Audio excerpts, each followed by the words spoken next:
ইনকিলাব মঞ্চের মুখপাত্র শরীফ ওসমান হাদী হত্যার প্রতিবাদে রাত থেকে শাহবাগ মোড় অবরোধ করে বিক্ষোভ করছে ছাত্র জনতা।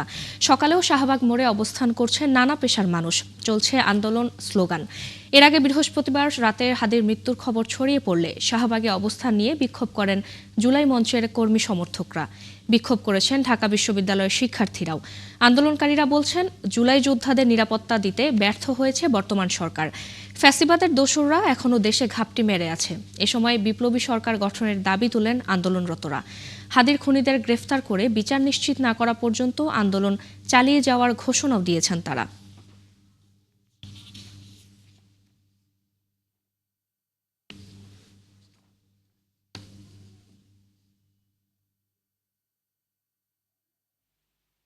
সরকারের কাছে যে আমরা দাবিগুলো জানাইছি, হাদী ভাইয়ের এই কিলিং এর পিছনে কারা ছিল, মূল শিকড়ে যাইতে হবে। আপনি একজন শুটারকে আইনের সামনে উপস্থাপন করে দিবেন, আগের যে স্ক্রিপ্টেড ছিল এই স্ক্রিপ্ট আমরা এখন খাই না বাংলাদেশ। লক্ষ লক্ষ মানুষের সামনে ঢাকা শহরে গুলি করে এই আসামি পলায় চলে গেল, প্রশাসন কি করলো? ন্যায্য বিচার চাই। একটা মায়ের বুক খালি করা হয়েছে, একটা সন্তানকে তার পিতার থেকে বঞ্চিত করা হয়েছে। যে ব্যক্তি হত্যা করলো সে ব্যক্তি আল্লাহ তাআলা বলেন সে পুরো জাতিকে হত্যা করলো, সে মানুষ হোক দিয়ে। এই যে হাদী ভাইকে যে হত্যা করলো, এই হত্যাটা করার পিছনে বহু বড় বড় রাগা বোয়ালদের হাত আছে। আমাদের বাংলাদেশের সিকিউরিটি থ্রেট যারা এগুলোকে ঠিক করার জন্য আমাদের ক্রাইম ব্রাঞ্চ, ডিজিএফআই, এনএসআই, তারপর আপনার সিআইডি, এগুলো প্রত্যেকটাকে ফুললি অ্যাক্টিভ করা উচিত ছিল। এই প্রশাসন, এই পুলিশ এবং এই রাষ্ট্র ব্যবস্থা নিয়ে সামনে নির্বাচনটা কতটুকু সুষ্ঠুভাবে করা সম্ভব। আমরা আজকে সকাল 9টা থেকে সারা বাংলাদেশে ব্লকেট কর্মসূচি ঘোষণা করছে। ভারতের সহযোগিতা ঘটতে পারে না, ভারতেই ঘটাইছে। এটা আমাদের দেশের গোয়েন্দা বিভাগ সবাই জানে। যাই না হাইরাও তারা কেমনে ভারত পাচার হইলো। ফয়সাল যে শুটার, এরকম হাজার শুটার ঢাকার শহরে আছে, কিন্তু তাদেরকে ধরা হচ্ছে না। দর্শক, এই মুহূর্তে শাহবাগে আছেন সহকর্মী আশিক মাহমুদ। সেখানকার আরো খবর নিয়ে যোগ দিচ্ছেন আমাদের সাথে। আশিক, শাহবাগের এখনকার পরিস্থিতি কি দেখছেন? এছাড়াও হাদীর মৃত্যুর প্রতিবাদে আজ আর কোথাও কর্মসূচি আছে কিনা, সেই বিষয়ে আপনার কাছে কি তথ্য আছে জানাবেন।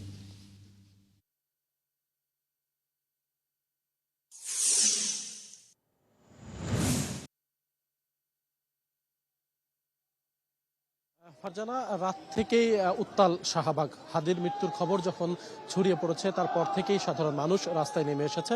ছাত্র জনতারা আবারও রাজপথে নেমে আন্দোলন করছে এবং তারা তাদের ক্ষোভের বহিঃপ্রকাশ নানাভাবে প্রকাশ করছে। আমরা সকাল থেকেও দেখতে পাচ্ছি রাতের মতোই ছাত্র জনতা যারা আন্দোলন করছে তারা কিন্তু এখনো শাহবাগ মোড়ে অবস্থান নিয়ে তারা আন্দোলন চালিয়ে যাচ্ছে, নানাবিধ স্লোগান দিচ্ছে এবং তাদের মূল যে জায়গা, তারা যেটি বলছেন যে এই যে হাদীকে গুলি করে হত্যা করা হয়েছে, যারা হত্যা করেছে, যারা এদেরকে মদদ দিচ্ছে, তাদেরকে বিচারের আওতায় নিয়ে আসতে হবে এবং ভারতের আগ্রাসন বাংলাদেশের মাটিতে আর চলতে দেয়া হবে না। ভারতের যারা দোসর, আওয়ামী লীগের যারা দোসর, ফ্যাসিবাদের যারা দোসর, এখনো বাংলাদেশে বিভিন্ন প্রশাসন বিভিন্ন জায়গায় ঘাপটি মেরে আছে, তাদেরকে ধরে বিচারের আওতায় নিয়ে আসতে হবে এবং হাদীকে যারা গুলি করে হত্যা করেছে এবং আরো জুলাই যোদ্ধাদের গুলি করে হত্যা করার পরিকল্পনা করেছে মাস্টারমাইন্ড, তাদেরকে অতি দ্রুত বিচারের আওতায় নিয়ে আসতে হবে এবং তাদেরকে গ্রেপ্তার করতে হবে। এবং তারা বলছে যে হাদীকে যারা গুলি করেছে তাদেরকে গ্রেপ্তার করতে ব্যর্থ হয়েছে এই সরকার, হাদী সহ জুলাই যোদ্ধাদের নিরাপত্তা দিতে ব্যর্থ হয়েছে এই সরকার। সে কারণে এখানে যারা আন্দোলন করছে তারা বলছেন যে এই যে সরকার, এই সরকারের তারা পদত্যাগ চায় এবং একটি বিপ্লবী সরকার গঠন করার দাবি এখান থেকে জানানো হয়েছে। এর বাইরেও একটু জানাতে চাই, হাদীর মৃত্যুর ঘটনার পরেই কিন্তু দেশের পক্ষ থেকে সরকার, প্রধান উপদেষ্টা আগামীকাল একদিনের রাষ্ট্রীয় শোক ঘোষণা করেছে এবং হাদীর যে পরিবার, সেই পরিবারের দায়িত্ব নিয়েছে এবং বলা হয়েছে হাদীর যে যারা খুন করেছে, এর মাস্টারমাইন্ড যারা, তাদেরকে অতি দ্রুত গ্রেপ্তার করে আইনের আওতায় আনা হবে। এবং জানাতে চাই যে গত 12ই ডিসেম্বর শুক্রবার যে হাদীকে গুলি করা হয়, তারপরেই কিন্তু গুলি করার যারা সরাসরি অংশ নিয়েছিল, সেই মিশনে অংশ নেওয়া যারা, তারা ভারতে পালিয়ে গেছে বলে বিভিন্ন সূত্রের মাধ্যমে খবর পাওয়া গেছে। এই কারণেই আসলে সাধারণ মানুষ আরো ফুঁসে উঠেছে যে বাংলাদেশে কিলিং মিশন চালিয়ে খুনিরা কিভাবে এত দ্রুত ভারতে পালিয়ে যায় সেটি আসলে সবচেয়ে বড় উদ্বেগের বিষয়। সাধারণ মানুষ এই উদ্বেগটা জানাচ্ছেন এবং বলছেন যে দেশের আইন শৃঙ্খলা বাহিনী, দেশের প্রশাসন, দেশের গোয়েন্দা বাহিনীর ব্যর্থতার কারণেই এই খুনিরা নির্বিঘ্নে গুলি করে বর্ডার পার হয়ে ভিন্ন একটি পাশের একটি দেশে চলে যেতে পেরেছে। এবং একটু জানাতে চাই যে এই আজকের যে কর্মসূচি, সেই কর্মসূচির পাশাপাশি জুম্মার নামাজের পরে এখানে বড় একটি জামায়াতের ঘোষণা আছে। এখানে জুলাই যারা যোদ্ধা ছিল, জুলাইয়ের সম্মুখ সারির যোদ্ধা যারা ছিল, যারা এই জুলাই আন্দোলনের নেতৃত্ব দিয়েছিল, সার্জিস, হাসনাত, নাহিদ, আসিফ, তারা জুম্মার নামাজের পরে এখানে আসবেন এবং এখানে ইতিমধ্যে মঞ্চ তৈরির কাজ সম্পন্ন করা হয়েছে, মাইক লাগানো হয়েছে এবং জুম্মার নামাজের পর আমরা ধারণা করছি এই শাহবাগে বড় জামায়াত হবে এবং এখান থেকেই নিশ্চয়ই হাদিকে যারা গুলি করে হত্যা করেছে এবং এই সরকারের কাছে তাদের কি দাবি সেটি পরিষ্কার করে উত্থাপন করা হবে এবং কি দাবি নিয়ে তারা আন্দোলন করছে সেটি উত্থাপন করা হবে। একটু বলতে চাই, হাদি কিন্তু জুলাই আন্দোলনের আগে থেকেই নির্যাতনের পক্ষে, নিপীড়নের পক্ষে বলিষ্ঠ কণ্ঠস্বর ছিল।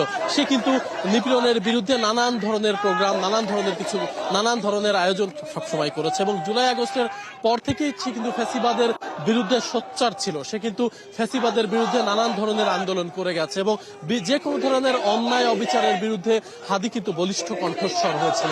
কিন্তু সেই কারণেই হাদিকে কিন্তু গুলি করে হত্যার পরিকল্পনা করা হয়েছে এবং সেই পরিকল্পনা কিন্তু সফল হয়েছে। আমরা এখন পর্যন্ত গোয়েন্দা তথ্য যেমনটি জানতে পেরেছি যে হাদিনা এছাড়াও আরো যারা জুলাই যোদ্ধা, সম্মুখ সারির যারা যোদ্ধা রয়েছে তাদেরকে গুলি করে হত্যা করার পরিকল্পনা রয়েছে।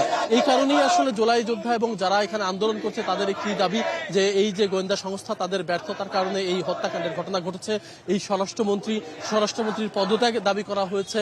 একটু জানাতে চাই যে গতকাল রাতেও কিন্তু এই জুলাই যোদ্ধা যারা ছাত্র জনতা তারা কিন্তু রাজধানীতে আন্দোলন করেছে এবং এর পাশাপাশি তারা কিন্তু ক্ষোভের বহিঃপ্রকাশ, তারা কয়েকটি গণমাধ্যমের অফিসে আগুন দিয়েছে, তারা ক্ষোভ প্রকাশ করেছে। আর তারা বারবারই বলছেন যে এই যে ভারতের আগ্রাসন, বাংলাদেশের উপর ভারতের যে কর্তৃত্ববাদী, এই কর্তৃত্ববাদ আর চলবে না। ভারতের এই আগ্রাসন, ভারতের এই তাবেদারি বাংলাদেশের মাটিতে আর চলতে দেওয়া হবে না বলেও কিন্তু এই আন্দোলন থেকে তারা কিন্তু ঘোষণা দিচ্ছেন। ধন্যবাদ আশিক আমাদের সাথে যুক্ত হওয়ার জন্য।